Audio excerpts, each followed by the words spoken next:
அஸ்ஸலாமு அலைக்கும் வரஹ்மத்துல்லாஹி வபரகாத்துஹு. அன்பானவர்களே, இஸ்லாத்துல இன்னைக்கு பெண்கள் ஒரு நடை கூட எப்படி நடக்க வேண்டும் என்று நம்மளுக்கு சொல்லி காட்டப்பட்டு இருக்கிறது. என்னன்னு பாத்தீங்கன்னா, நபி ஸல்லல்லாஹு அலைஹி வஸல்லம் அவங்க சொல்றாங்க. இந்த ஹதீஸ் அறிவிப்பாளர் அபூ ஹுரைரா ரலியல்லாஹு அவங்க அறிவிக்கிறாங்க. முஸ்லிம்ல பதிவான ஹதீஸ்.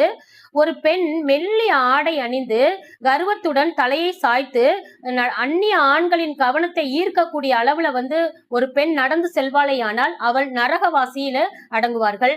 இவர்கள் அதாவது சொர்க்கத்திற்கு இவர்கள் நுழையவே மாட்டார்கள். ஏன் சொர்க்கத்தினுடைய வாசனை கூட இவர்கள் நுகர மாட்டார்கள் என்று நபி ஸல்லல்லாஹு அலைஹி வஸல்லம் அவங்க சொல்றாங்க. அப்போ ஒரு பெண்ணானவள் தன்னுடைய பேச்சை எப்படி அமைத்துக் கொள்ள வேண்டும், தன்னுடைய நடையை எப்படி அமைத்துக் கொள்ள வேண்டும், தன்னுடைய உடையை எப்படி அமைத்துக் கொள்ள வேண்டும் என்பதை நம்மளுக்கு இஸ்லாம் கற்றுக் கொடுக்கக்கூடியதாக இருக்கிறது. அன்பானவர்களே, இதெல்லாம் நாம் கவனிக்காமல் இருந்து விட்டோம் என்றால் மிகப்பெரிய நஷ்டத்துக்குள்ளவர்களாக ஆகிவிடுவோம். அதை இன்றைக்கு கவனத்தில் இல்லாதவர்களாக இன்றைக்கு பெண்கள் இருக்கிறார்கள். அஸ்ஸலாமு அலைக்கும் வரஹ்மத்துல்லாஹி வபரகாத்துஹு.